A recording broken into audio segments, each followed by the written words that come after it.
Então tem aquela famosa frase, né? A doença pode ser abandonada, mas a pessoa jamais. Então é isso, né? A pessoa pode querer, né? Não, aliás, a pessoa pode não querer se tratar, mas a gente tem que tratar sempre aquela pessoa com bastante dignidade. E aí tem uma historinha que tá até aí na apostila, que é o seguinte. Vem nos mostrar um exemplo de despreparo e desumanização. Qual que é o cenário? Vamos imaginar. Uma senhora agonizando, totalmente lúcida, em fase final de vida. Filha e sobrinha à beira-leito. O profissional da saúde chega e diz: aqui, grave demais. Pode avisar a família, está morrendo. Vamos sedar ela para que ela não veja nada e coloque um pouco de morfina no difusor. Não tem mais nada para fazer. A senhora, neste momento, se debate com os olhos de susto e aumenta a dispneia.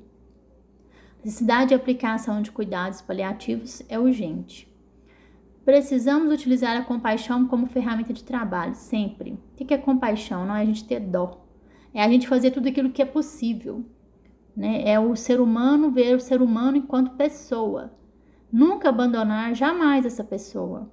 Né? Fazer os cuidados todos que são necessários. Tem fase final, já não tem mais o que fazer, não tem terapêutica. Oferece a essa pessoa medicação para dor. Oferece para essa pessoa medicação que é necessário. Oferece para essa pessoa uma dieta. Né? Oferece para ela um conforto. Porque a gente precisa ter compaixão com as pessoas com quem a gente vai lidar.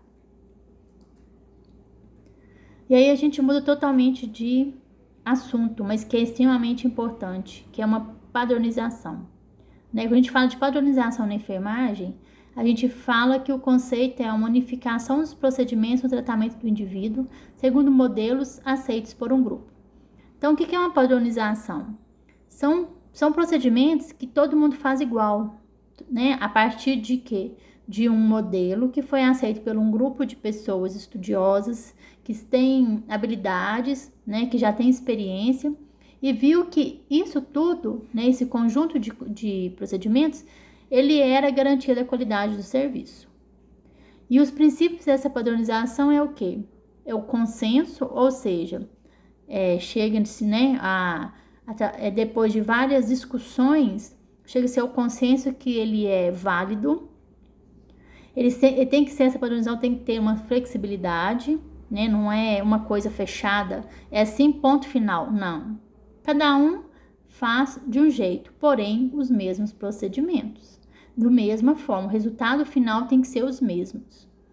Uma linguagem apropriada. A partir de agora, vamos conversar de forma técnica científica, né? Vamos ver alguns conceitos, algumas palavrinhas novas que a gente começa a aplicar a partir de agora, dentro de uma linguagem técnica e científica. Então, a padronização de procedimentos e atividades. O que ela leva? Primeira coisa, a diminuição de erros, de trabalhos repetitivos, de perdas, melhora na produtividade, qualidade dos serviços prestados, necessária a leitura e a prática de treinamentos, e a elaboração de fluxogramas com rotinas e distribuição de tarefas com identificação de seus responsáveis. Então, a padronização, a gente pega algo que está padronizado, que vai ser inserido dentro de uma equipe, a gente já viu isso tudo aí, né? Ele diminui erros, trabalhos repetitivos, ele melhora na prática, né? Ele qualifica o serviço e é responsabilidade de todos, né? Essa responsabilidade era dividida com toda a equipe. Para isso, a gente tem o POP. Né? O que é um POP? É um procedimento operacional padrão, é um documento, tá? Que ele vem para garantir a padronização das tarefas, é quando a gente coloca no papel, escreve, né, o que é aquela padronização das tarefas.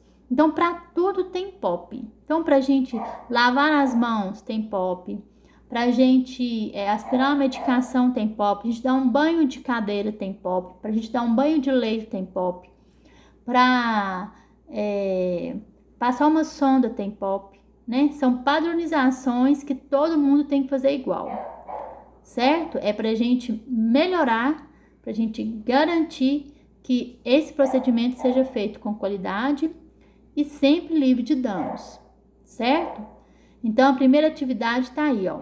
Vocês vão fazer, por favor, a gente coloca o nome, a data, copiem as perguntas, por favor, porque fica mais fácil para me identificar qual é o exercício.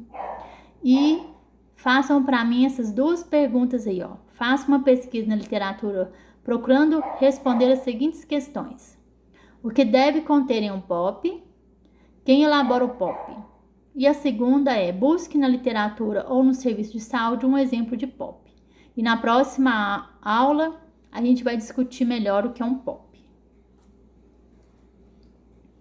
Itens comuns realizados em todos os procedimentos de enfermagem. Os profissionais devem possuir uma base de conhecimento e técnicas reconhecidas por todos, seguindo requisitos e passos que os orientem a realizar adequadamente a sua função. E o profissional deve ser bem informado sobre qual procedimento deve ser realizado, que está dentro do prontuário. Gente, prontuário, o que é um prontuário?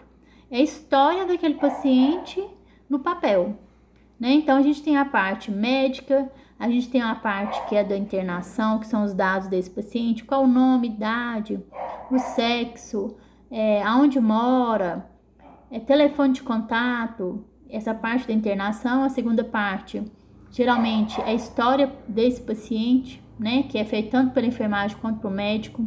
E aí tem tudo que é de documento dele. Então, tem a parte da enfermagem, a parte médica, a parte de fisioterapia, da nutrição, de todos os exames realizados por esse paciente. É uma pasta que contém todas as informações que a gente vai precisar para a gente fazer um bom trabalho, prestar um bom atendimento para esse paciente. Avaliar a sua competência para a realização do procedimento. Esse procedimento é de minha competência? É eu que tenho que fazer? Porque no POP está escrito lá quem deve fazer, né? É um dos quesitos para a gente que é contido num POP. Outra coisa que é extremamente importante, que a gente não pode esquecer dos nossos dias e tem esquecido muito, né? Talvez pela pressão do dia a dia, pelo cansaço que a gente tem trabalhado demais, mas a gente nunca pode esquecer que a gente tem que lidar com o paciente com gentileza, cordialidade, compreender aquele paciente, ser eficaz e humanização sempre. É despertar confiança e segurança necessária para adaptação à unidade e para colaboração nos procedimentos. A gente só consegue com esse paciente um bom resultado uma vez que isso tudo aí, né, esteja contido da nossa assistência. A gente ser respeitoso com esse paciente, a gente compreender o que esse paciente traz, né?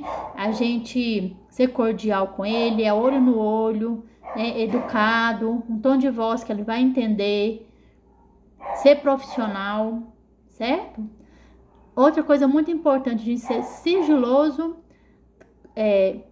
preservar a privacidade e dar as informações corretas. O que a gente faz dentro de um quarto com o paciente que fique ali. A gente não tem que ficar passando para os colegas, não tem que conversar no ponto do ônibus, conversar com a família. Tem gente que é assim, no final do plantão a gente sabe tudo o que aconteceu. Só você ficar num ponto do ônibus, onde tem um monte de profissional da saúde que a gente sabe tudo o que aconteceu no hospital. Principalmente nesse momento de pandemia.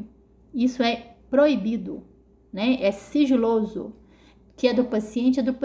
Tanto é que o prontuário, a única pessoa que tem direito ao acesso é o paciente. Nem a família tem acesso. Somente aquelas pessoas que não são, que precisam, né, de uma pessoa que seja responsável por ela, que são geralmente as crianças, os idosos ou os portadores de alguma necessidade especial. Demais pacientes, eles são donos do prontuário dele, certo? Ou então pelo processo jurídico, né? Às vezes o juiz solicita a cópia desse prontuário. A não ser isso, ninguém mais pode ter acesso ao prontuário. Ele é sigiloso, ele é privativo e tem as informações somente daquele próprio paciente. Quais são as formas de a gente obter informações? Através de uma boa entrevista, né? E o que a gente tem nessa entrevista?